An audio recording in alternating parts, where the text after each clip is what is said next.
we're doing a good job of, you know, trying to remember those lives and pay our respects and you know, help people get through the tragedy.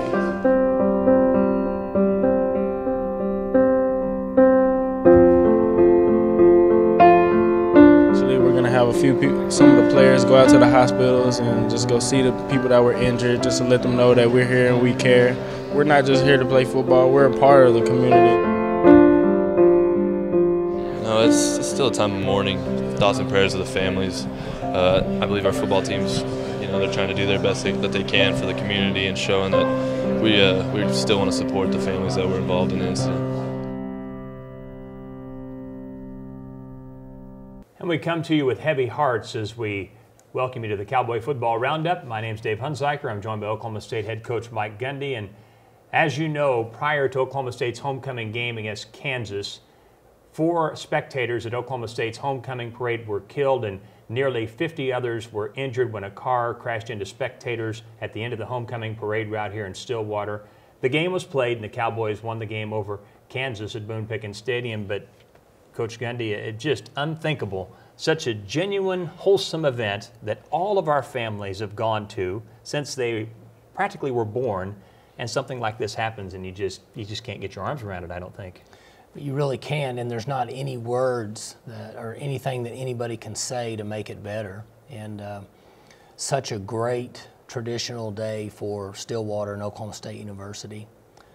The 85,000 people that are on the streets the night before, and all the work that goes into homecoming with the fraternities and sororities, the graduates that are back. And it was just shocking for all of us. And at that time, when you hear something that's that tragic, football becomes not so important to any of us at that time. It's you start looking for your children, your family. We had to identify players who have family, girlfriends, people they're close to that could have been at the parade. And in Stillwater, and you know, there's 45,000 people here. Yeah. So we all, for the most part, knew somebody that was somewhat involved or actually was there and saw it, which is another area that has to be addressed. Yeah. So the players did a great job in controlling and handling what they could. We know we want to change it like everybody else. There's not anything that we could do except be mature, provide leadership for the community. But I just can't imagine there's anything worse for a family and a parent and a daughter or a son than to lose somebody in this type of situation. And so we moved forward, we played the game.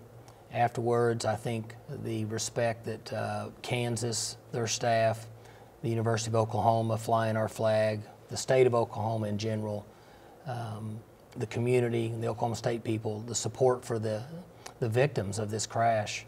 And Sunday, players and people are involved with some victims and families. And then again today, we're going to reach out and do everything we can to try to make their life easier and try to comfort them during these times. We'll be back with highlights after this. Welcome back to the Cowboy Football Roundup with Oklahoma State head coach Mike Gundy as we go to the highlights of the Cowboys' big win over Kansas, 58-10 on homecoming at Boone Pickens Stadium. And again, it was a very unusual atmosphere by homecoming standards at Oklahoma State given the tragedy that happened earlier in the day. No question. We adjusted our pregame and allowed us an opportunity to come out and say a prayer with our team. And as we mentioned earlier, get a good start to the day. We got right after it defensively, and we were able to stop them. Then offensively, we run a speed sweep there with Chris Lacey, who had a great game for us. Got things started moving in the right direction with a first down. Came back in a quick throwing game here.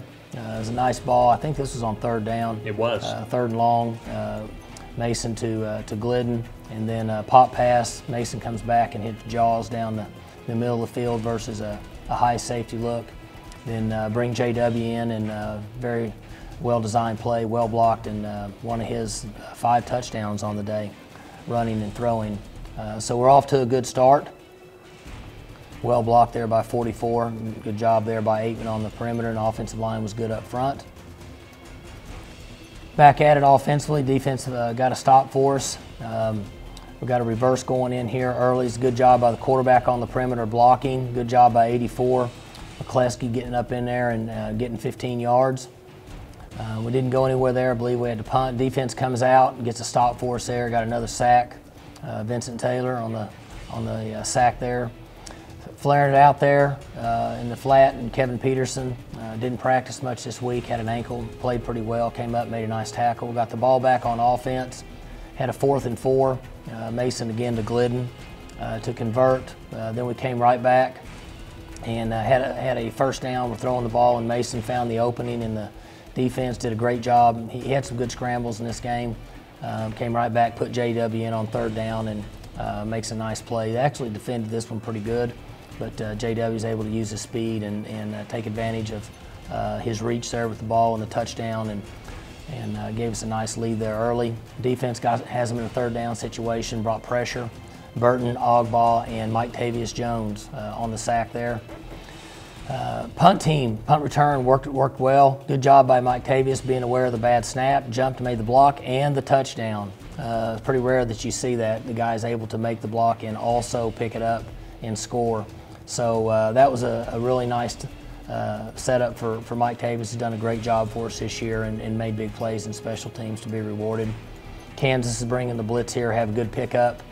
Glidden across the middle, I think that was a 3rd and 8. Nice job there with Mason and Glidden. Converting, good protection, good pickup. Another speed sweep reverse again. Good job by James making the guy miss in space. Great job by Aitman blocking downfield, getting down inside the 10-yard line. We went to a couple quick throws, got an interference, I think, put us in a 1st and goal, and we were able to run the speed sweep play. JW's in again, handed off to Carr, the freshman, and made a nice run there. Good cut, getting it up in the end zone for the touch. Another play fake, good protection. Mason over the top, really nice catch, nice throw. James Washington, who had a big day. You know, it's interesting, Dave. It's, you know, Aitman 1 week, Seals 1 week. Yeah. Now it's James Washington. You really never know who that's going to be. Went right back to a quick play, nice grab, nice one-handed catch. That looks like some of the other guys you've had run through here. Yeah, no question. That's a big-time play there. Another quick throw out there in the flat to Glidden off of play action. Glidden had 6 catches on the game. You spread the receptions out, and then a little nice run here by Chris Carson. Yeah, it was good to get him up in there and bounced outside and pick up about 15. Missed a field goal there at the half, and I think went in 35-10 maybe. 35-10, yes. They hit one flanker screen on us, and I think got about a 60 or 70-yard run, and we're able to score a touchdown. Other than that, the defense played really well, and offense was productive. Stay with us. We look at the second half highlights after these messages.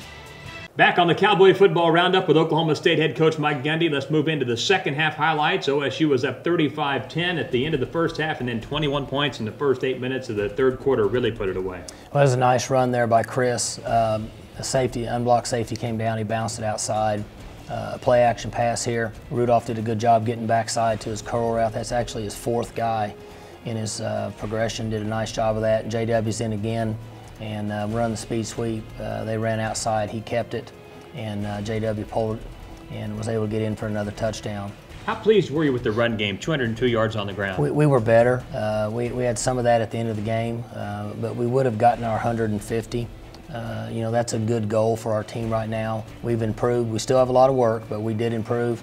Ogbaugh back, putting pressure on the quarterback, almost gets a sack, and they threw it into Seth, the one-hand guy, I should say. At least he has the great big cast off. He's got a small one on there. Got another interception, turnover. Offense, we were able to get back on the field and go to work and play pass. A nice ball there to 84, the freshman, and put it right on the money. JW is able to come in again and make a throw for a touch. Instead of running the ball in, he's able to pull it out and make that pass. That's the first collegiate touchdown catch for Chris Lacey there. Yeah, and it was interesting. He had a really good day, I mentioned earlier. Ran good routes. He's a hard worker, puts a lot of time and effort in. Good to see him get get a touchdown catch. And defensively, you held Kansas to only 30 yards on the ground, Coach. Yes. And your offense back at it, and Lacey back at it again as well. JW hit him on the outcut, and then we're able to get Rennie out there, pop him out for a 12-yard run. JW on the play action pass and hitting Lacey down the field for another touchdown. So we had 2 there. Now it was a lot of fun. We were able to get players in that hadn't been in as much during the season.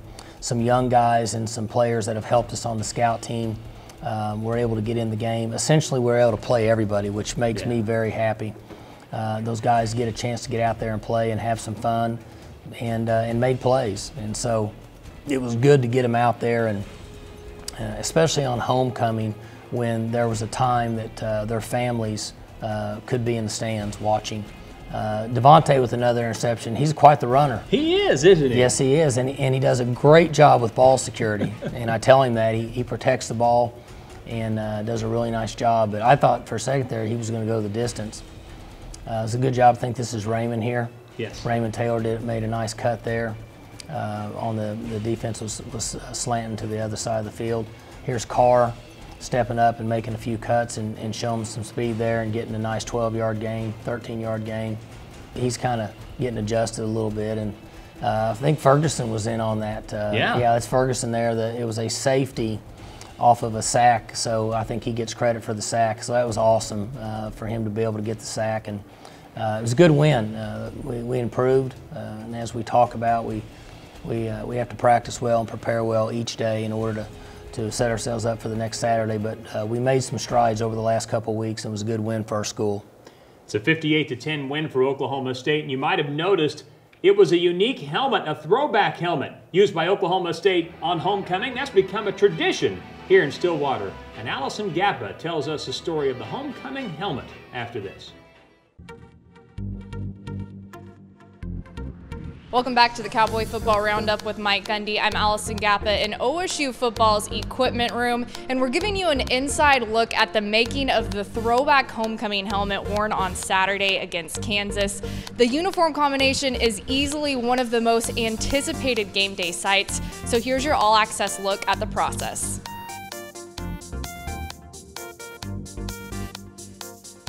What's happening first stage? Okay, what's happening is the helmet we wore against Kansas State, we're breaking it down and getting it ready for the homecoming game against Kansas. And by doing that, we'll take the face mask off, we'll pull off all the old decals, the shell will be cleaned, the parts of the helmet will be cleaned, and then it'll be time to move on to the buffing and polishing phase of the helmet. Our white helmets are not painted. They're just a molded shell, so we buff and polish it to make them look shiny. I mean, that's what I tell these kids. That's the one thing that you can show your work off is when those helmets are sparkling when they come out, because they're not painted. They're buffed and polished with good, hard work and elbow grease. And let's start with the buffing process. Basically what that does is it dulls the helmet out. So when you come back to polish, it'll put a nice shine on it. You can see, Allison, where it's kind of dulled out a little bit. See how it's dull right there? Mm-hmm. Then what he'll do is he'll spray it down to get all the grime from the polish wheel off the shell. Like the stuff that's on the wheel. Oh. We have a compound we put on the wheel. What's the compound? Well, the buff compound, it makes it where it's like gritty, so it really dulls it out. And then the polish is just like anything else, just something, a shining agent. Now after he's cleaned the shell, he'll put it on the polish wheel. If I can look at it and comb my hair in it, that means it's like a mirror. It's a good job. How about you? Allison, I think you can do it. That's pretty good. I think we could comb our hair in that one. So we'll give him a B+. Okay. He's a freshman, though. He'll learn. Right. Next step. Decals. We went with the decal from the 1969 to 72, what the Cowboys wore. The only difference with this, in 1972, they actually wore a gray mask on this. But for the uniformity, like we've talked about, for the whole look, the black mask just tied it all together. Is it pressure packed, making sure it's in the right spot? Here's the thing. How does he know where to put it? He knows that if it's not in the right spot, and we've all kind of looked at it over the last day or two and kind of came with the conclusion of where it'll look best on the helmet. Pitt will stay on for the remainder of the year, all of our helmets. He was very important to us. He meant a lot to not only me, but to this program. And then come back and check all the hardware, the snaps, the face mask secure, the straps, check the chin strap to make sure there's no rips or tears in that from the week last time we worn it, and then cleaning the inside parts. And then just kind of one last inspection, making sure everything's there, the number's right, names, coordinates with the player, and then coordinates to his cubicle. Final step, going to the player. Final step is when the clock hits 0, we run off victorious. To track OSU football's uniform combination each week, follow us on social media and okstate.com. Stay with us on the Cowboy Football Roundup with Mike Gundy. We'll be right back. Welcome back to the Cowboy Football Roundup with Oklahoma State head coach Mike Gundy. And next up on the road at Texas Tech, and a team that has lost 3 games, but those losses were to Baylor, TCU, and Oklahoma. They're an interesting team right now. They've been explosive on offense. They do a good job. They're up tempo, and they've run the ball better than what people would think. They throw the ball in the flat. They spread you out. They have good skill players. And then defensively, they've mixed up what they've given each team each week. I don't really know that you can prepare a lot. They do a lot of different things on defense. So we have to work on improving in the things that give us the best chance to win. Continue to work on running, be sound in special teams, defend the deep throws, tackle well on defense. And it's going to be a great environment. There'll be 58,000 or however many people they put in there. It'll just be the 70 of us and however many thousand people want to come out and watch us. But we're looking forward to a good week. We need every single day, and hopefully we can play well on Saturday. So the Cowboys face Texas Tech on Saturday, and then 3 out of 4 at home during the month of November. For head coach Mike Gundy, I'm Dave Hunziker. Thanks for watching. We'll see you next week.